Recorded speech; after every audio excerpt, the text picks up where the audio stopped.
রাজ্যের রাজনৈতিক ময়দানে তীব্র উত্তাপ। সরাসরি বিরোধীদের উদ্দেশ্যে কড়া চ্যালেঞ্জ ছুড়ে দিলেন মন্ত্রী রতনলাল নাথ। এক জনসভা থেকে মন্ত্রী রতনলাল নাথ বলেন, দম থাকলে মাঠে নামুন। তারই মন্তব্য ঘিরে ইতিমধ্যে রাজনৈতিক মহলে শুরু হয়েছে জোর চর্চা। মন্ত্রী অভিযোগ করেন, বিরোধীরা শুধু অভিযোগ তুলে থেমে থাকে, কিন্তু বাস্তবে মানুষের পাশে দাঁড়ানোর সাহস দেখায় না।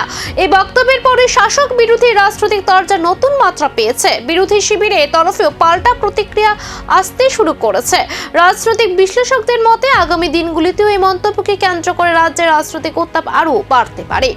গুরুত্বপূর্ণ বিষয় আলোচনা আমরা করছি, এটা এভাবে ভাগ করলে হবে না, অপোজিশনকে একটু তো সময় দিতে হবেই। তাহলে এক কাজ করুন, যতক্ষণ ইচ্ছা বলুক,